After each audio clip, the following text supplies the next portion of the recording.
build coalitions and how to work with the media. So we decided to, a few years ago, break that out of just the agenda partners and offer these workshops on a regular public basis around all kinds of civic and advocacy skills. So we're going to dive right into working with the media.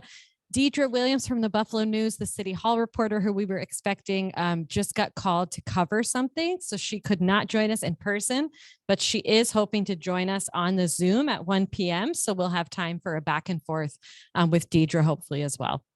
And thank you so much to Jeff for joining us. Jeff's with Investigative Post now, but has a long Buffalo journalism history. I believe was editor at Art Voice at one point, and then was the creator and publisher and editor of the beautiful newspaper, The Public, that came out every week. And so it's great to have you here. So we are going to dive right in. When we focus on, I think we can put this in. I think you can still hear me. When we focus on each of these areas, working with the media, working with elected officials, where we really start is that it's all about building relationships. In order to be a trusted contact, a contact that's going to get the call when a story comes up in the media, you really want to get to know our local reporters. And a lot of what we're going to talk about today, we have a resource page on our website called Working with the Media that goes through a lot of this. So Cricky's going to pull that up. On our Working with the Media page, we have a press list, which we keep updated, that goes through our print, radio, all kinds of different journalists from the area. So you can look at that. You can also download all those contacts when you want to send out a press release or many of the things we're going to talk about today. But really the starting point is to become a trusted source, be comfortable contacting journalists. It's good to get to know who covers what. So really following reporters and their beats. Just as a regular reader of the Buffalo News, you can see that Deidre, who's joining us, is covering City Hall. Sandra Tan is the Erie County reporter.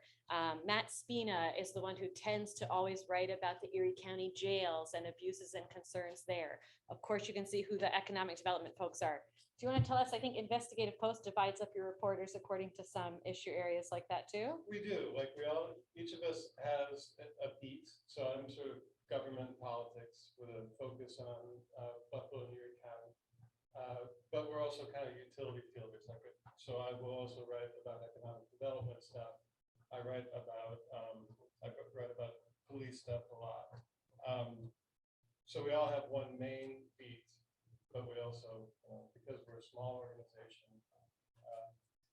we wear a lot of hats.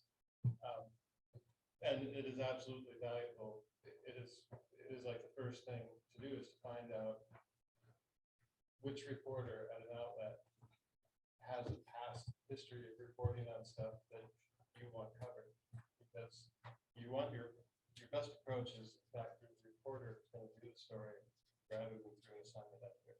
But I don't know. No, that's beautiful. Please always jump in.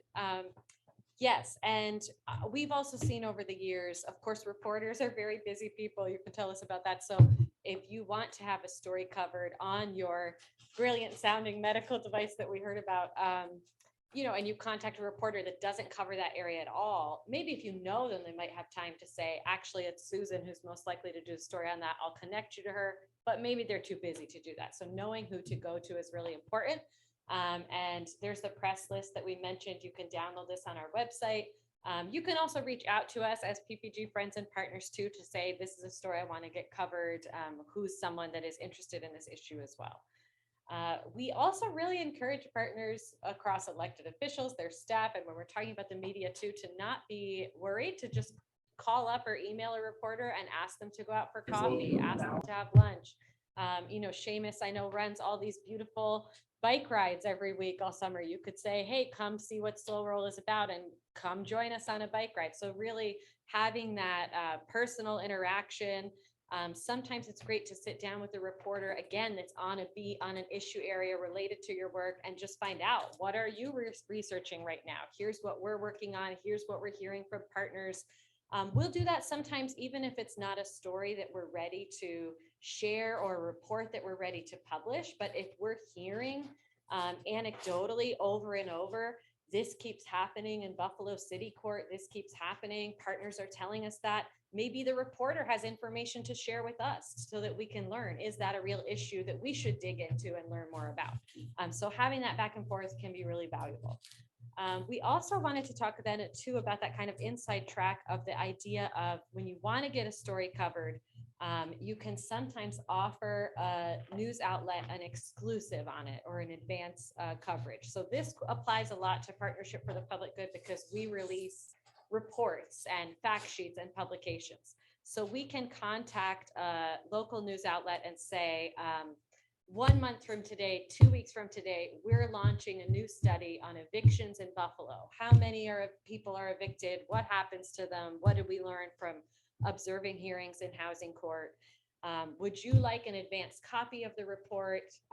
It won't be released, but then that gives the reporter an opportunity to read it in advance, prepare a story, ask you questions, and then on the day that you release it, you could have this wonderful coverage out already. Do you want to say anything about using that as a tool? Yeah, it's a great tool. It's so, and as you suggest, you can do it without actually giving someone an exclusive, and I'll be fooled. You can say, like, we're having this report, it's coming out November 1st. You want an advance copy of it? Please just, it's embargoed, don't release it. Don't write anything until, oh yeah, don't write anything, don't publish anything until it's released, right? November 1st. That's great because I feel like I'm sitting on this thing and I can work on it at my leisure. I can find out more. I can do a deeper story about it because I got a couple of weeks. And it's not really an exclusive because everybody's going to have it. And probably maybe you've even offered it under the same terms to other people. And that's fine by me. I don't care. I'm just glad to have it in advance so I can work on a story ahead of time and not have to do a rush job to file something by the morning of November 2nd, when everybody else is doing the same thing. When you say a rush job, does that entail research on your part to verify elements of the story? Yes. Yeah. There's at least, I mean, this is true for journalists across the board. It is even doubly true for my organization. We're not generally trying to beat people to stories. We're not like a daily newspaper or a TV broadcast where we have to like churn things out every day and try to like beat our competitors. So we're less likely to do a rush job, to just to reiterate the points of a press release or a report. We're gonna do a little extra research, verify things. Do you have an editor that's the final say in what they're going to do? Yeah. So yeah, and so we edit, everything goes through an editing process. Would it be a good idea maybe to try to get an editor in here? It could be, yeah. Yeah. So I think today we're really focused on how do you get that coverage. Actually, next week's workshops, we'll run down them before we're done, is not with the daily news editors, but with 2 writers of the editorial board of the Buffalo News. So a similar kind of advisory overall role. But yeah, I think, reflecting on this of building those relationships, sending out exclusives, that also helps you to become a trusted source of the reporter. If you're saying, I'd like to give you this in advance. And, I think it's like supply and demand of the media, right?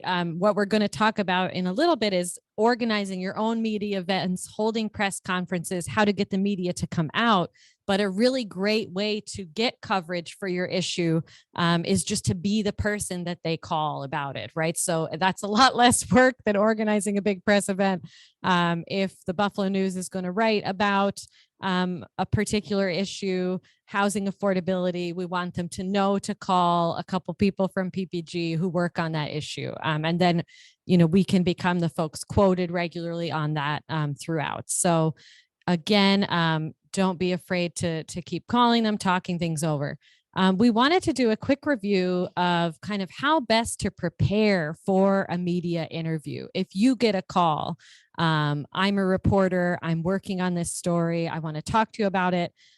First of all, I think the key terms to know about on and off the record, and maybe you'll run down this for us, Jeff. I'd be happy to. So there are 3, we talk in 3 different modes. One is on the record, which is to say, Anything you say, I will quote, is okay to quote, and with your name attached to it. And generally speaking, if I'm talking to someone in a position of power, I consider them on the record, whether we discuss it or not, unless we discuss otherwise.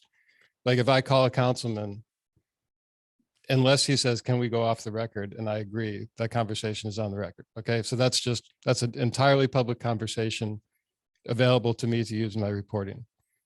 One step, yes. I've now given many interviews. Mhm. Speak up a little, and if you could repeat maybe what. Oh, I'm sorry, We so, only have one mic today. It's all, yeah. yeah. So no one has ever asked me, are you on the record or off the record? It was only that I got advice from somebody else who said, everything that you're gonna say is on the record unless you say this is on the record, off the record. So no one has ever asked me permission. Is there any journal ethics about asking permission to be on or off? Yeah, so the question is about the ethics of a journalist's ethics about when people are on or off the record, when that has to be made clear. So the follow-up to what I was saying about, so if you're an elected official, or if you're calling me representing Cornell, ILR, or PPG, unless you say otherwise, I'm going to assume that you want to talk to me because you want this to be on the record. But really, if you're not an elected official, if you are a member of a grassroots group or a community activist group or a community activist, a journalist needs to establish that with you. That is on them. That is their obligation to say, are we talking on the record? You are free to say, I don't want to talk on the record. Can I talk on off the record or on background? So the journalist should bring up that conversation if you are not someone who falls in this category of whatever you say is automatically on the record because you're a public official. That should be established. The journalist should initiate that conversation. If they don't, you should. And you should make sure, especially if you want to say things that are not attributed to you, or if you, and this happens in nearly every conversation I have, if you want to say something on the record, but then you want to say, and that's, I will say this, and this is representing the position of my group, my organization, what have you. Let me tell you a little bit of background information about where we are in this negotiation or this campaign or this project. Can I do it off the record? The journalist may then say, and off the record means that the journalist will not use a quote. They will not attribute that information to your name. They will not write that information without going to and reporting it out themselves from some other source. And in seeking it from another source, they will not do it in such a way that points the finger at you as having informed me about this information. That's a really important thing. You do not blow an off the record source by revealing them through the way you report something. In between is on background. And that's what people regret quite often in today's media, where you see unnamed sources, right? Even things in quotes attributed to unnamed sources. Those are people talking on background. For whatever reason, they don't want their name attached to something, but they're willing to tell it to you as long as you don't use their name. And what a journalist must do is take that information and then, again, verify it somehow, corroborate it, but you're a little freer. You still don't want to blow your source. I don't want to identify you as having told me this information, but I'm a little more free in how I verify it. So there's that. So it's on the record, wide open, on background. Let's keep your identity kind of on the down low. And then there's off the record, which is like, I will go to jail before I tell anyone who you are or how I mean, not to over dramatize it, but I actually had to tell someone that this morning. Like, yeah. And it worked. I told him that and he said, okay, now I'll tell you. So those are the three levels. And as I understand it, at least the obligations of the journalist. And yeah, so that's a really important thing to clarify. I have to say, I rarely have a reporter bring that up to me. I think, yeah, rarely. So it, Well, a lot of reporters will take the position that if they're talking to you, that you should assume you're on the record. yeah, And I make that assumption. I assume that only with people in positions of power, elected officials, people in like some sort of public trust position. And then there's room again to negotiate that with them. But the default position is on the record. With anyone else, literally anyone else, I try to establish that from the beginning. and so, yeah, I'd love to hear if anybody has experiences with this. It's really tough if you get quoted when you didn't expect to be, or something that you wanted to share confidentially ends up in the paper, in the news. Yeah, one second. And then I was going to say, for me, the toughest journalist interactions are sometimes that, if we get a call, I'm from the Buffalo News, I want to ask you 3 questions about bail reform. Like, that's very obvious to me. I'm on the record. These are quotable things.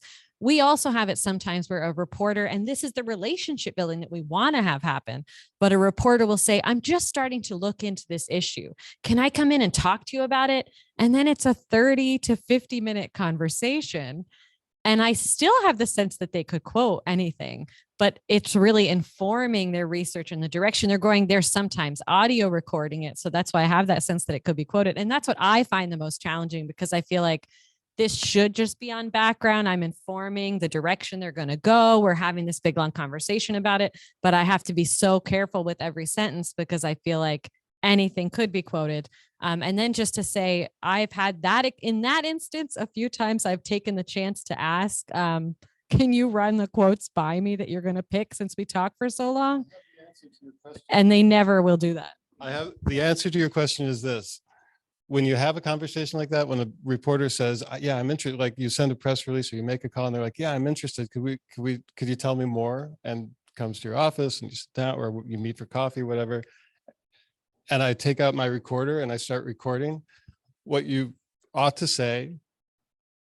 What I hope I have already, let's talk about some hypothetical reporter who's not me, so guided by ethics and concern for others.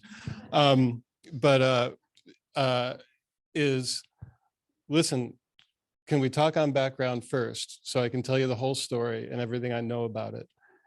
I promise you, I'll give you quotes on the record at the end. And then a reporter is happy, because what a reporter's nightmare is, you spend a half hour in a conversation or an hour and you get lots of gold, like the story is laid out for you. And then the person says, I can't have you quote me at all.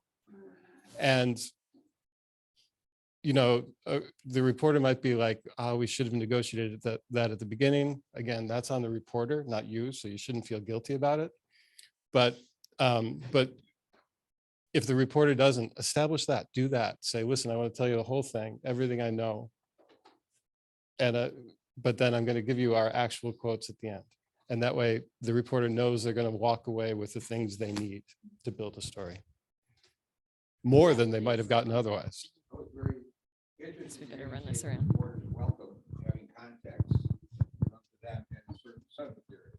It occurs to me, in our town, where we no longer have, and I remember when we had 2 newspapers, we no longer have 2 newspapers. So it seems to me the paper colors the attitude of its reporters. And maybe it's just because, I don't know what, but it seems like the attitude of the paper is imbued in the reporter. So that if you're in the opposite camp, or you have a whole different outlook than the paper does, is that still a case where the reporter would be open to talking to the people who have the opposite point of view and would generally oppose the positions that reporter seems to favor? Yeah. Yeah. I mean, I think, again, I think you're probably right. I think you're probably right that the institution. I think you're probably right that the institution, the journalistic institution, affects the reporter's point of view, because it affects what they understand is going to be of interest to their editors, right? But reporters tend to be fairly contrarian by nature. So if you come with something that's where you say, like, actually, they're gonna be interested, and maybe they'll go try to sell it to their editor. So yeah, in that case, definitely identify the reporter who is interested in, who covers health and technology in your case, right? Or business development, and suggest that there is this counter narrative. And depending on the reporter, they might bite and try to sell it to their editor. But it's always better, I think, to get the reporter to sell the story to the editor than to go to the editor and try to get them to put it on their list of stories to deal out to a reporter. You want the reporter interested, I think. Very good. So a little rundown on kind of building relationships, handling it when you are getting calls from reporters to talk about something. But let's turn to how to make the news, how to get your issue covered when you're not getting those calls, right? So more starting from scratch. And of course, a real traditional way to do that is to hold a press conference. You can also find on our website tips for organizing a press conference on the Working with the Media page. So, holding a press conference when you have something significant to announce, when you have a report you want to launch, when you're reacting to a news item is fine as well. We've got some partners possibly putting together press work pretty soon on some big events going on, reacting to economic development deals. Yes.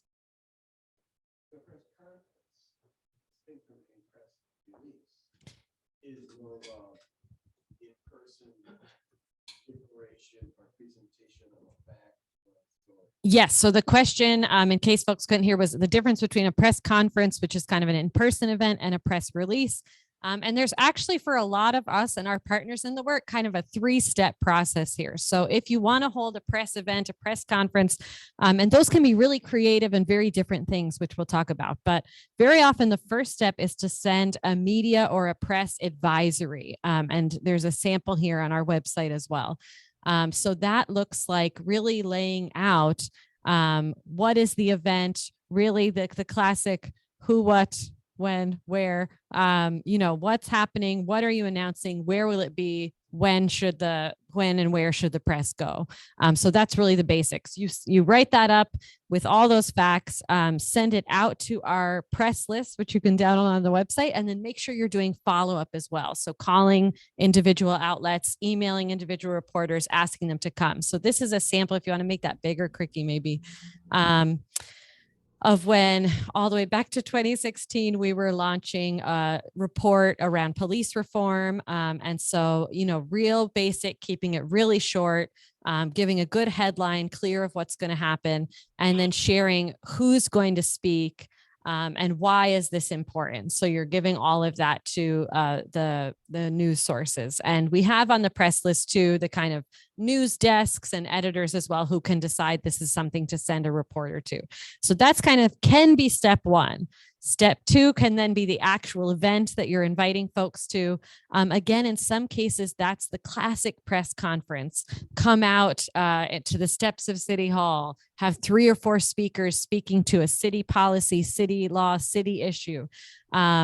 And do that rundown. And then after the fact is when you want to send the press release on the very same day, sometimes at the same time as the press conference. And that's going to put in writing really the ideal story that you'd like to have covered. So if you were a reporter going to your own press conference, what do you wish they would write? And so we actually have tips for writing a good press release on there as well. But let's talk a little bit first about the press events. So again, we're part of a lot of traditional press conferences. Let's see a show of hands here and on Zoom if you've spoken at a press conference or press event before. So a lot of people have done this. Who has organized? Okay, so we'll get the hands for speaking. Adam Bojack, I've seen you do it. Let's see. And who has actually organized one from start to finish? Yeah, Tanvi has. A lot of people have. Look at this. So let's hear from you a little bit. Like, what are the steps to organizing a press conference, or what has been your experience doing that? I'm passing it to you with no notice. Here we are. How do you decide things like who should be there? Where should it be? You can do it. You've done this so many times. I know. Okay. Hi. Yeah, so I guess it depends on what the topic is. Thinking back to last year, since this is now like the 1 year anniversary that the Common Council passed unanimously the Clean Slate resolution. When we did the rally, we know that Clean Slate is a state level bill. So we were very intentional about holding it in front of the state building to sort of say that state legislators should take action. And then at least for me, I feel it's quite important to allow people the space to speak for themselves and not to speak for others, especially if they're directly impacted. So we had people who are either formerly incarcerated or have loved ones who have touch points with the carceral system who are speaking. Because this touches the legal system and also like economic justice, we had other speakers from those ends talking too, just to sort of cover bases. And then I'm like blanking on the other questions, but yeah, so I know it varies by people. Yes, so some important points there of picking a symbolic location. So making sure the spot you're holding it is relevant to what you're talking about, making sure you have a range of voices that are representing the issue that you're talking about as well. And then because we work with a lot of working groups, we often talk about, and Tanvier flagged this a little bit, you know, it's important if you're doing this as a collective campaign to decide who speaks for you and under what rules. So maybe if we're in a coalition with partners, we have talked about and already agreed at this media event, PPG will speak about the data and our report, but we're not going to speak about the personal impact of this issue. We're going to have folks there who live in neighborhoods where they want more control of their vacant lots, or folks who have had their water shut off, if that's the issue that they're talking about, and they will focus on sharing their own stories. So it's important to agree all of that with your coalition ahead of time. Yes. A quick helpful hint to me anyway. I signed up the news digitally. And at the end of that site, you can find the entire list of all the email addresses for every reporter and editor, the whole thing. So it's very helpful. Yeah, so the Buffalo News does have online, and it was said in the digital edition, all the email addresses and contacts for everybody on staff. So that's helpful too.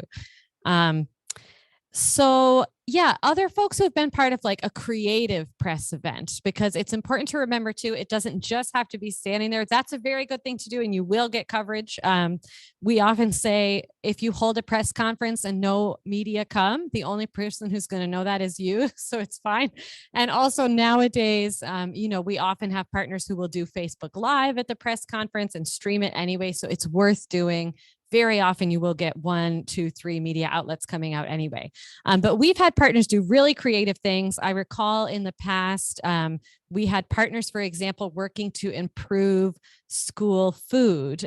So instead of just holding a press conference, they actually went to a Board of Education meeting and served a healthy meal to the Board of Ed members, and then held a press conference outside after doing that. I think we have had a classic example that PPG loves to remember too, which is from before my time. But again, school advocates were fighting to bring back recess and physical education to Buffalo Public Schools. So they held an outdoor press conference where they got a bunch of officials and recognizable community leaders in the city, and they all did this outdoor like children's exercise class on the steps of City Hall, and then said what they were talking about. So to really have something creative, something humorous, really helps to get coverage and bring media out as well. So we'd love to hear if folks have been part of that, or Jeff, if you recall anything that was like especially creative, interesting event as well. I'm kind of drawing a blank, Yeah. but you're absolutely right that having something creative, it will greatly augment your chances of getting, you know, a couple of minutes on the evening news, because they're looking for something visually arresting and amusing and compelling. And so if you can provide that, you've guaranteed yourself, you know, 30 seconds at least. And, you know, TV news can't give you a comprehensive story on anything, but it gives you a huge audience. So that's, you know, that's what you're after, right? Yeah, and we often encourage partners not to forget about reaching out to TV news as well. I think a lot of us tend to be like newspaper readers still. The rare final newspaper readers are here, but how many folks in the region get their daily news from the TV as well? Anything that you would say makes for a good media event? Any other tips around that? Well, yeah, I mean, the most important thing is what you've already covered is that you have a sort of thoughtful list of people who will speak, not too long, ideally. Like if you have 12, 18 people who need to speak, you're going to lose reporters who can't spend that long at a press conference. But if you have a half dozen people, each of whom has, what's that? Maybe 2 or 3 minutes. Oh, yeah, or, you don't necessarily have to yeah, 2 or 3 minutes is good. 5 minutes is probably okay too, depending upon what their point of view is and what they have to say. But if they all have a different point of view, then what you're doing is presenting basically all the elements that a reporter needs for the story. If PPG has like like some policy paper that has academic work behind it, that is well sourced and the sources are documented, so you can do a little extra digging, well then there you have like the theoretical underpinning for your story, and then you have the voices of the people affected. You have an expert too, and maybe if you're lucky, you have an elected official too who's taking up the banner, so you have a political angle as well. That's what you want to provide. And if you have all those things, then it's probably going to be a successful press conference and a press release, so that someone, a reporter, has something to put in their pocket and take home, is a good thing. I thought a press release was something you did before. You do, but you often just pass it out at the event too, or you may have some other material that you pass out, perhaps the PPG report that is being released. Yeah, press kit. Yeah. So typically, people will send out a media alert, which says we are going to have this press conference and release this report, and that may come out like the week before, a few days before, and then the day before and or the morning of, you might send out the press release that's a little more narrative, which is a way of sort of, again, hinting to the reporter, this is the story you should write. Look at this, we've written it for you. And then you have the event itself, where you might have a more extensive press packet or not. It depends on your subject matter, I guess. Yeah. And if you pass those down, we actually have a tip sheet for writing a good press release, which is on our website as well for folks online. But yeah, that point of really write it up almost like a news story. So you want to have a good headline. You want to really know, and this cuts across all of our media work, what is the message you're trying to get across, and really just pick one, I think, is the most helpful. Making it newsworthy in ways that we've talked about, even when we're releasing a database report, we should and try to have stories and quotes from folks impacted or with a strong position and opinions on that issue. We've seen in other cities that, folks will give out prizes and awards. Sometimes they're ironic, like you're a public transportation follower, Seamus. Don't some cities have like the worst 5 transit lines, and they give that prize every year? I think I've seen that before. I don't know about Yeah, I've seen that. Like the 5 transit lines with the longest wait, and this is like an ironic prize every year. The stories of how much money is wasted or money is saved all often get good coverage. So really looking for those extra things to bring some drama to the story. Keeping it short, again. We do actually have the experience where certain local media outlets will fully lift our press release and just print the entire thing as a column. The Buffalo News won't do that, but smaller outlets will do that. So you want to write it like a news story, use quotes, give it a headline, and keep it short and engaging as well. The concept of the lead in journalism is one we try to follow as well. So really making sure that first sentence, that first paragraph are communicating really what you want the story to be about. Any questions or comments, your own experiences of writing a press release? I think another piece too is to put down at the bottom, kind of who you and your organization are, the basic facts about your campaign.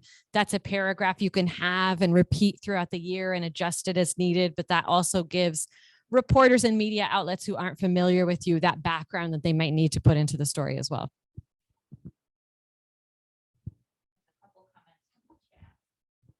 Great. So comments on Zoom. Yeah, Adam, the importance at press conferences of having speakers who lay on the plane. So Jeff made that point, I think, after as well. And then we have Lou DeJesus on with us too. I don't have my glasses on. More than just answering questions. Yes, that's a good one too. So I think what's interesting to me, and Jeff, I'd love to hear you tell us about this. And I think it has to do with the camera placement. But very often when you organize a press event or a press conference, your 5 speakers all go through, they give their perfectly prepared remarks. The cameras are all filming that. And then after, they want to talk to people on the side, like the TV reporters. They got all that coverage, but it's like, no, I need a head interview with you. So first of all, why is that?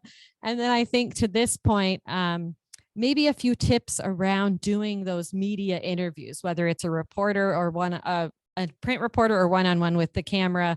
If you've gotten your message, you know what you want to get across, and then they ask you something else. Can you redirect? How can partners make sure that they're getting their message out? Yeah. The reason they want to take speakers aside afterwards is for 2 reasons. One, they hope to get a quote just slightly different than everybody else. And also, frankly, if they're TV, they want an over the shoulder shot of their reporter standing with the person they're interviewing.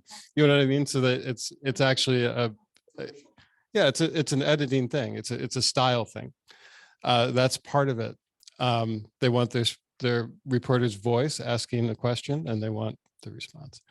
They might not even use it, but they want that as material to use. And they're hoping to get something that nobody else is getting, even if it's just a little bit different.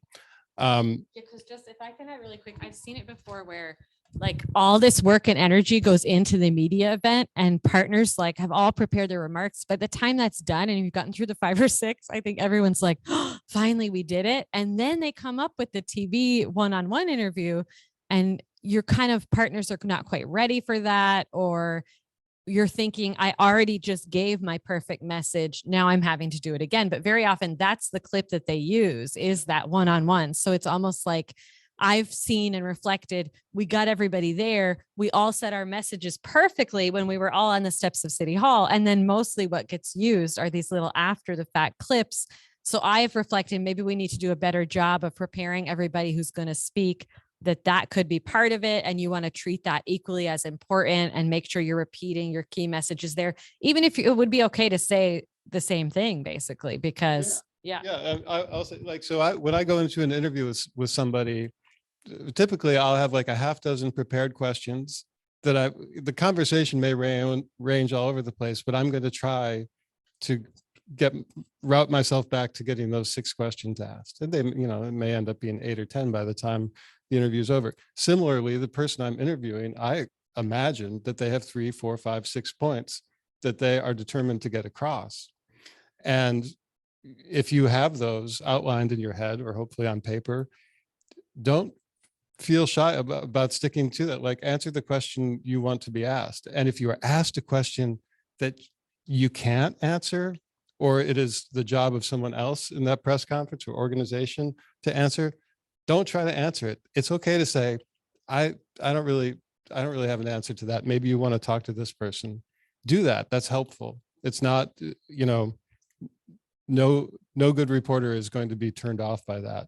It's better to get the answer from this person who is prepared to answer the question than someone freelancing because they feel like, oh, I have to answer. You don't have to have an answer. The most refreshing answer in the world is, I don't know. I love that.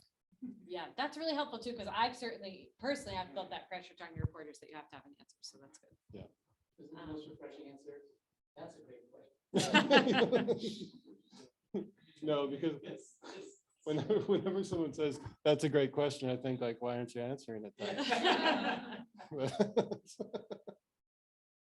And then, just to continue on this line of the kind of after interviews or doing direct interviews, for you, Jeff, like what makes for a great interview? Like when you walk away, what do you feel really satisfied as a reporter? Like, what do you hope the people you're lining up interviews with, or after the press conference, what do you hope that they will provide? And that can be kind of, I think one thing we're often weighing is what types of information do we need if we're approaching the media on something? Data, personal stories, all of that. So when we think of setting up a press conference, having a few speakers there, or doing those individual interviews, like what do you really need or hope for to have a package story for you? I mean, really, I mean, it's basic. It's like, I want you have an issue, which is to say there's a problem. I want you to lay out what the problem is and why you think it's a problem, what your solutions are, and what obstacles you're facing. That's it. That's a story. That is the basis of every conflict, every story there is. There's a problem, it must be solved. Here are some solutions. Here are the problems. And if each speaker can tell me that, or if the organization having the press conference or sending the press release can lay that out for me, really basically, then your job is done, and if you can then provide me the underpinning information I need to understand the problem more thoroughly, and introduce me to people I can talk to who can sort of expand a reader's understanding of the problem, its impacts on real people or on institutions or what have you, then your job is done. You just have to lay out the conflict, basically. Very good. And then I think a final point, around these logistics of media events too, is the timing. And we often try to do them in the morning. I'm curious if this is how you look at it. To do them in the morning so that you still have a chance of getting on that day's TV news. If you go too late in the day, you kind of miss the cutoff for that. And then they're probably less likely to cover it the day after if other stations or outlets have already covered it. But if you were to advise the kind of best timing, including days of the week that are best to get the most coverage. Well, it's you want to check the weather, because if there's going to be a big snowstorm, don't have your press event. Not because it's uncomfortable to be out there, but because, for example, all the TV news is going to be about weather and same with, if there's a Bills game or what have you. So really, I mean, it seems trite, but definitely pay attention to stuff like that. And you're right, it should be earlier in the day if you want to be in that day's news cycle, at least TV news cycle. It doesn't matter so much for an outlet like mine or for the Buffalo News, but it does matter for TV. TV tends to have planning meetings sort of early in the morning and then again around 10 o'clock in the morning. And the 10 o'clock meeting is where everyone decides where they're going to be sent for the day. It's where they send photographers. That's where the photographers get their schedule for the rest of the day. And so you definitely, it's probably not bad to have your, like a sort of late morning, early afternoon, but not later than like 2, I think, or you're probably going to miss the evening news, just because TV stations are increasingly short-staffed themselves, so they can only cover so many events, and they've determined that schedule by 10 o'clock in the morning. And it changes, as things happen and stuff like that. But if you want someone assigned to go to your press event, you should have it done by then. So folks, any other questions or experiences you want to share? Deidre messaged she's not going to be able to get away from her story coverage to come, so we don't have to go all the way till 2, but we have plenty of time if you have particular questions or interesting stories of past press debacles to share. Yeah, so I don't know if I'll be loud enough, so you can reiterate it, but one of the questions that when we talked about this with our students this summer is that they ask, like, I thought I wrote a great press release, or I thought I wrote a really great media advisory. Like, did I have to change something small? So like, from your perspective, are there things from those media advisories or press releases where you're like, oh, it didn't have this, or is it really just dependent on the topic itself? Are there like simple tips or tricks from your end that you're like, no to some and yes to others? There's a few mechanical things at the outset that make a huge difference, that have nothing to do with content, which is, first of all, your subject line should say what it's about. And it should say, if it is a press release, an inquiry, a tip, things like that. So I, from the beginning, I'm probably going to open it no matter what. Here's the other thing. I mean, I open nearly everything but I will go no further if the press release or other thing is not in the body of the email. If it is an attachment, a PDF or what have you. There was at some point in the distant past, a practice that was expounded. I don't, people seem to think that they needed to attach their press release as a PDF. And I think it had to do with maybe back in the bad old days, different email systems could screw with the formats of your emails. So everyone said, you can't trust an email to come through clearly. So attach a PDF. That's not true anymore. And so that practice should be discarded, because if I open up an email and then I have to open up something else, an attachment, to find out what it is you want to tell me, I will not take that extra step unless it is something so compelling, something that I have been like dreaming of reporting about, and that is communicated in the subject line of the email. If there's just write your press release in the body of the email. If you want to also attach it as a PDF, that's cool, but don't only attach it. Video links, like video links, like live YouTube stuff. Not if that is the substance of, if that's in addition to, you like the 200 or 300 words that says what this is about, that's cool. That's fine. That's in fact a good idea. If you have a sort of extra material to link to send me to learn more. Like, in fact, that's not a bad idea at the bottom to say, if you want to learn a little more about this and a few links, that's great. I like that. But the main thing is to make it easy to access. Sorry, I got cash payments are sadly not accepted. However, we are a not-for-profit and donations are encouraged. That's for you, Seamus. Yeah, I forgot the question. I got so worked up about PDFs. I forgot what the question was. Just like quick things that make you say yes or no to certain. To covering something. Yeah. Oh, yeah, no, it really is in the end going to be about whether the story is compelling and whether it is a story that falls into my bailiwick. If it's something that's about that I see an angle on that fits my beat, which is why, again, it's important to figure out which reporters in town are most interested in the subject matter. And if there's not a reporter who's right there, whose beat is not right there, figure out a way that your story fits into their beat. Tell them, like, I know this sounds like an environmental justice story, but it's really about economic development, and you can pitch a story to someone that way if you can make that case. I have a follow-up question to that. So in terms of sending it, usually we do send it to our full list of reporters, and I'm wondering if that's maybe a bad practice, because maybe if we're not targeting it, then that's just, you see our names and you think, well, it's probably, there's a 20% chance it has to do with my issues. Whereas if we were targeting specific reporters only to send it to, do you get kind of like burned out by specific names sending you? No. Okay, so it's fine to send everything to everyone and they'll figure it out. Yeah. Yeah, I mean, I think as a matter of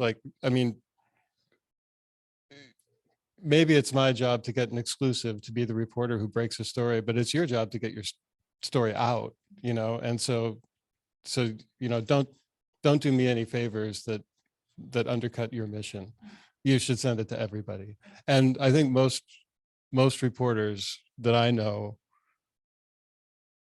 if they feel invested in the idea that this story should be told, there are some who are going to be jealous about it, who are about keeping the story theirs. A lot of reporters are like, the more people telling the story, the better. And a good story has enough angles for all the reporters in town. That's at least my feeling about things. I shouldn't speak for other reporters. But yeah, but you know, so yeah, send it out broadly. But if there is like, if there's a specific angle that seems to fit a specific reporter, maybe that's like an email by itself. Like saying, you know, you send out the press release and then maybe you send me an email saying, hey, Jeff, I know that you were doing this reporting on police reform last year. We have this new report. Can we hook you up with the people that we researched or who we did research with? You know, things like that. That's effective for sure. Everyone likes to feel special. Yep, pass this on down.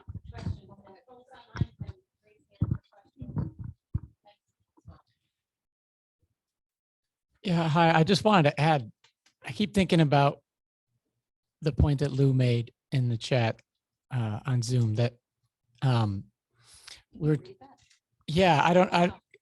no, I couldn't quite read it, but you echoed the sentiment that basically when when you have that, especially at a press conference and you have that opportunity for the side interview, the importance of keeping it simple and staying on message.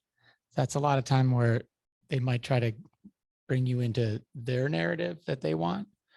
And it's okay to just repeat everything you just said, like, because you have your message and you have to protect that. And also just understand that you might only get 5, 10, 15 seconds in TV context. And so keep it simple and feel free to repeat it. And it's your message. I know I've been guilty of that before. Well, you do the side thing and now you want to like, oh, well, I'm going to say it differently because I already said it up there. Actually, that's the opposite. You want to keep it, stay on message. There's somebody else over here. I had a question. Is it, if you see a story, so you gave a quote and there's a story, is there a certain kind of follow-up you should do with a reporter to say, hey, I liked your story, or I don't know, should you follow up with the reporter after a story? A story that you're quoted in, yeah.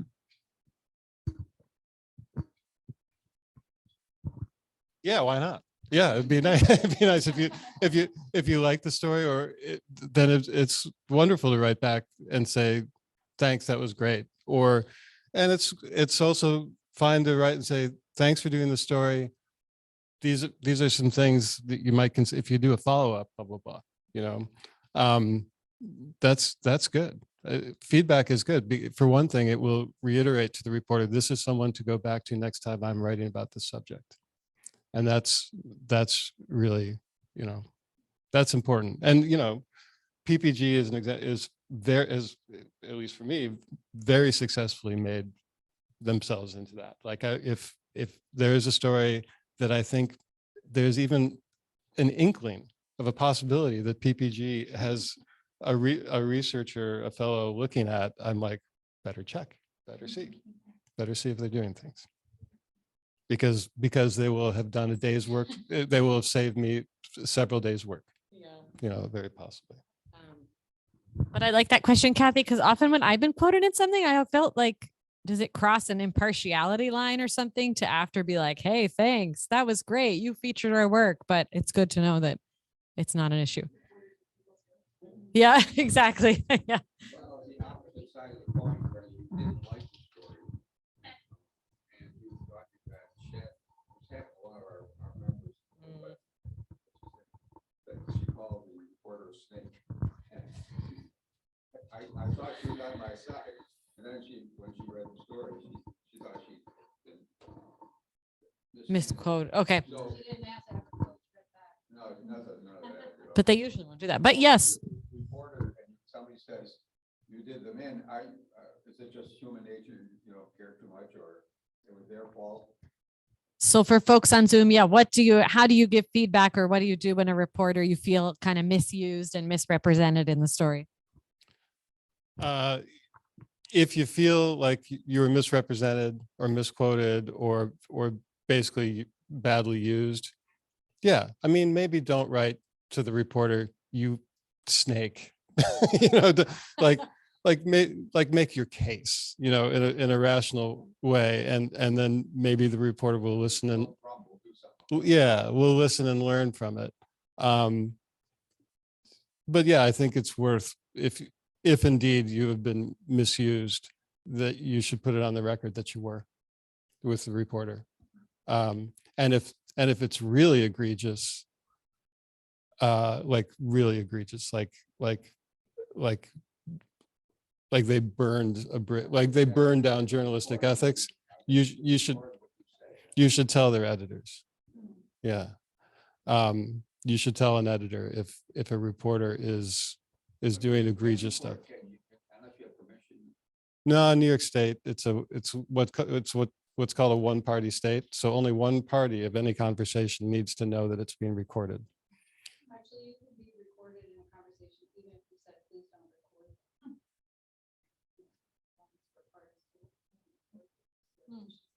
But I will point out, if you say to me, please don't record this, I will not record it. What about sculpting? Unless I suspect you're a criminal. Yeah, it's no, in some states, everyone needs to know. Everyone who's being recorded needs to know. So we'd like to save a little time, and we're getting towards the end, but it's a little time in our workshops for some practice as well. So, we haven't talked about this extensively, but really we've heard a little bit about what makes for a good, focused, interesting story pitch. If anybody wants to practice with Jeff, making a pitch for something to be covered, we can put him on the spot to give feedback. Often at PPG, when we're talking about formulating an advocacy pitch overall, we have this kind of 3-part formula. X should do Y because of Z. And that's kind of naming the responsible entity, the government department, the actor that you want to take the action, naming very specifically what you want to see happen, and then giving brief, good reasons why. So who should take the specific action and for what reasons? And we use that as a kind of advocacy pitch in elected meetings, but I think it also works nicely as a story pitch because you're giving the reporter kind of what they need to know as well. So I know we said there would be time to practice. So if anybody wants to, you can raise your hand and let us know. And in the meantime, we'll ask Jeff another question. Anyone desperate for practice? If you want to practice a story pitch, something you'd like to get covered in the media, how would you formulate that to get the coverage? How would you send it out? You can practice that. Okay, we'll pass this around. Thanks, Sarah. I can just walk around. It might be easier. Excuse me. Good evening, ladies and gentlemen. My issue is this, that the influence of non-governmental organizations has had a profound effect on our election process in our country. And because they're non-governmental organizations, this consists of charities and political action groups and people with big bucks like Mark Zuckerberg.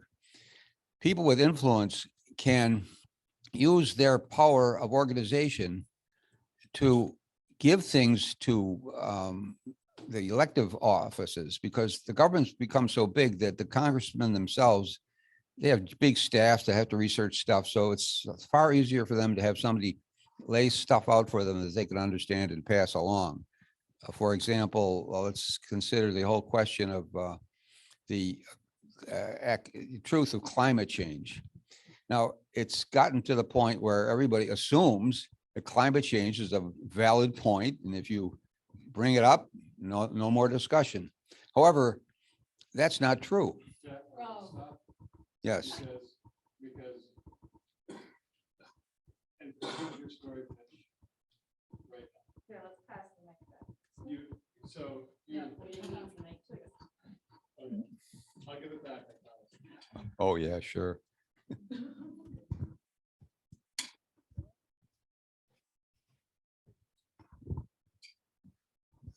So what you've led with is really, you are going to get to a lead, but it's quite buried. It's you haven't even gotten to it yet. You're giving me the sort of overarching picture, which is, I happen to agree with you. I think it's an important thing to write about, to talk about. to make part of the public conversation. And I want to tell that story, but you haven't given me the narratives yet. What you're giving me is so every story is a path you walk down, right? And it's every path is very local and very narrow. You keep your eyes on that path, the thread of a story. And when you look up, you see the big, broad issue of the influence of NGOs, of dark money in politics, corporate money. But to tell the story, you want to start on this narrow path. So when you pitch me the story, the overarching point is this, the influence of dark money and non-governmental organizations and nonprofits and all these entities that have been created for the purpose of steering government. That's the point that story is going to be, that point is going to be conveyed by the story, but you want to lead with a specific example. Your election for county clerk is being unduly steered by this organization, this dark money organization. Who is it? Who are they? Where is this money coming from? Why are they interested in this race? Pitch me that. And I'm going to tell that story. I'm going to follow that thread. And then I'm going to look up and say, see, this is a problem everywhere. This is the world we live in. And then I'm going to return to this specific example of the story, maybe using quotes from someone you have provided me at a press conference that poses a possible solution to this issue, and as well as the consequences of allowing this condition to continue. So the pitch should be narrowly focused. Don't worry about making the big overarching point, because that'll, you know what I mean? Can't talk as much, but it's better. It's right. But well, if you lead with the very specific story, we're going to end up talking a lot, right? Because we're going to end up talking about the big subject too. The tip of the arrow, the point of the story. Yeah, precisely. Nice. That's really helpful. Anybody else want to practice a pitch?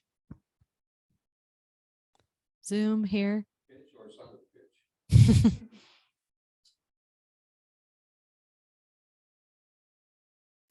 Very good. And then I think you've told us some, but let's kind of go towards the end with any advice in terms of what not to do in our media work. Like, what are common mistakes that you see, especially advocates making when they're trying to get coverage? I don't want to sound petulant, but don't just tell your story. Don't tell me it's the most important story ever told. Just tell me what it is. Trust me, as I will have to trust my reader to know the import of the story. If you sell it to me, I'll sell it to them. Everyone will buy it.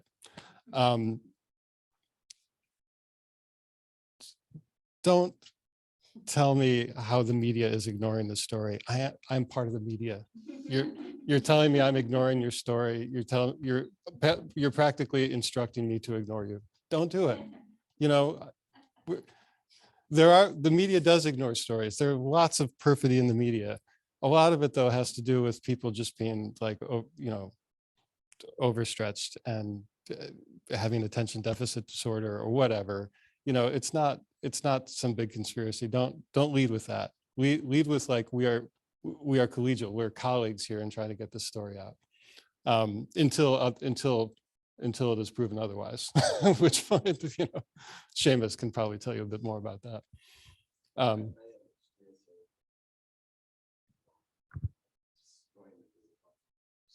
No. I'll speak up. Yeah. Let's get this on the record. I was like, we are recording.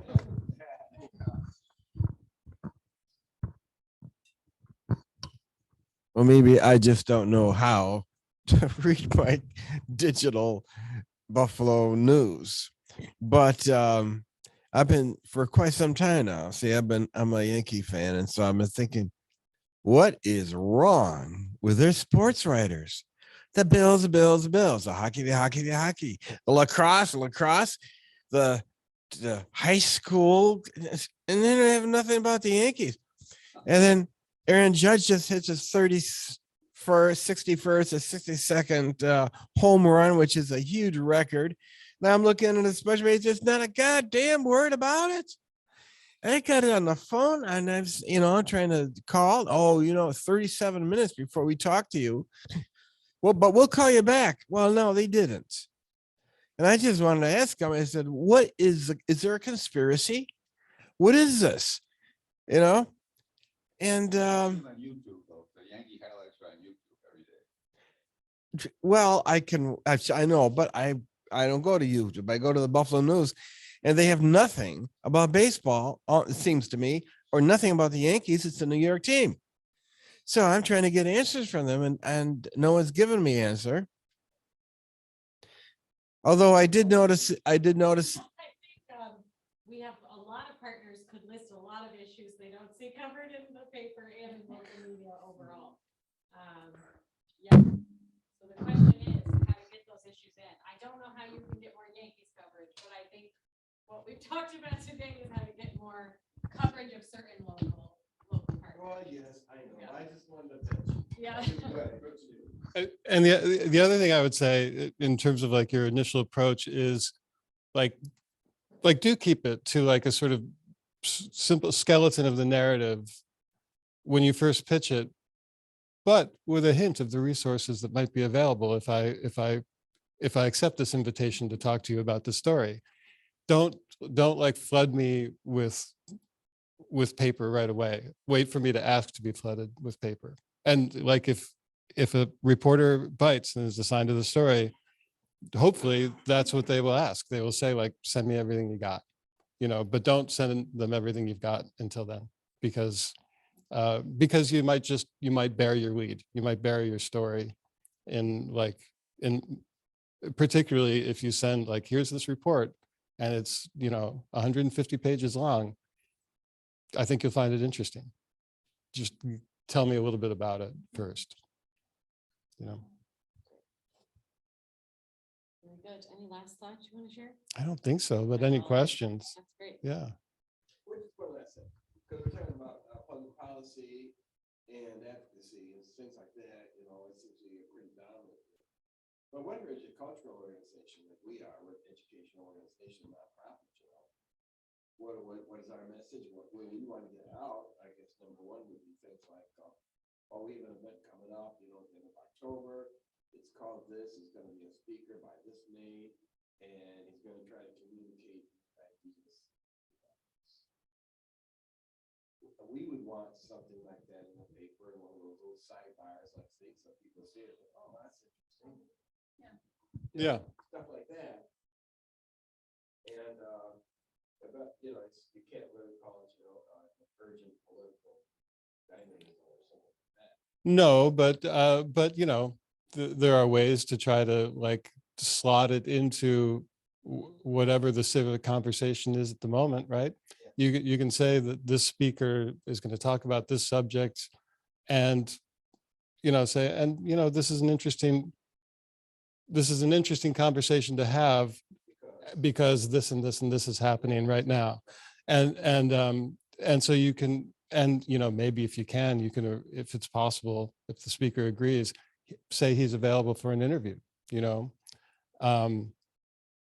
If that's the case, that might also sort of sweeten the pot a little bit. It might help as the reporter to decide whether or not he wants to attend this event.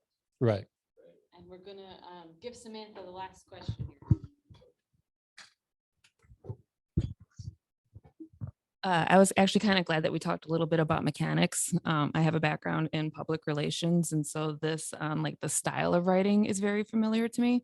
But part of me is also wondering, do I need to go back and look at my AP style guide and all of that? How much of that is still relevant these days? It is relevant only to the journalist who's going to write the story, and whatever the style book for their publication is. It's nice if your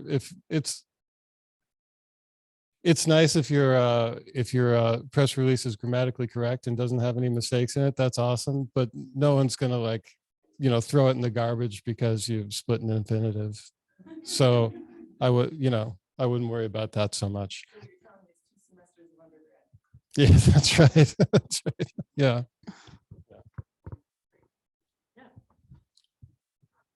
I am curious. I'm not sure if you have talked about this yet, but I'm curious about the narrative, how to present the narrative. It's important for us to give you, I don't know, to talk in first person about a huge problem, or it's better to bring data to keep it kind of cold, and you will take the story from that, or it's better just to having a more like the story of a person who is suffering a problem. Yeah, so it depends on your role in the story. So you're a PPG fellow, a researcher, or a policy fellow. So your role is in fact to bring me the data, to like sort of outline the systemic problem. But you may also, or the organization may also, or a partner organization may bring me that other voice, the first person voice, like who describes how the problem affects people in real life. So each person has a discrete role. Yours is probably to provide me or to help me find or understand the sort of systemic issue, and maybe point me towards research to help me understand that. And it's somebody else's role to humanize the problem, you know? So does that make sense? Yeah. I mean, yeah, I mean, it could be that in some cases, I imagine it could bleed back and forth. You know, it could be that you are providing both. In your particular instance, I imagine that you would be providing sort of the scholarly work, as well as maybe the access to the first person accounts. But in other cases, that might not. It might be different. You know, the person who is doing the research may also be the person who's, you know, been evicted from their house. So.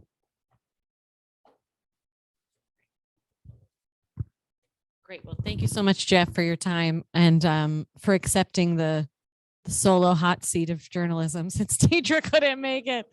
And thanks everyone for joining. Next week at the same time, this is all on our website. We're going to have Dawn Bracely and Elizabeth Licata, who are two editorial board writers with the Buffalo News. And we'll walk through, which we also have on our website. So if you can't make it, you can find it yourself.